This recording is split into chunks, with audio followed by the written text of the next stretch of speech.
So PJ, a common question our families ask is, what do I do when my baby has a fever? It's very scary for families to have a fever, and we understand that, but what are some things we can do to help them get through it? So if your child is less than 2 months, typically we want to hear about it right away. We don't want a child less than 2 months to have a fever. Over 2 months, a fever is technically our friend. Less than 2 months as well, which is a little bit more concerning. So over 2 months, if your child has a fever, you can do Tylenol. Over 6 months, you can do Motrin or Tylenol.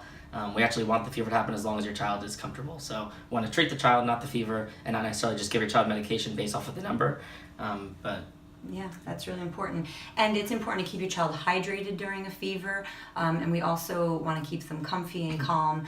Probably not being exposed to other children at that time would be important, and an older school-age child should be staying home.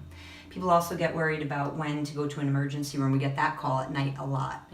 Yeah, so I mean, if your child has a fever of 104, you don't need to freak out about it unless they're having any certain neurological side effects. Some kids may have a seizure when they're 103, someone else might have one at 106. So there's really no number you have to be freaking out to be running to the ER as long as your child is staying hydrated and comfortable. And the one important thing we always say to families is that if you have a fever that's not going down, 104, 105, it's not going down after an hour of Tylenol, Motrin, rags on the back of the neck and the forehead, a cool, tepid bath, if those things are not helping in an hour, then please feel free, go to the emergency room or an urgent care when we're not here in the office to see you. Okay, I think that's important. Any questions you have, always feel free to call the office. Thanks.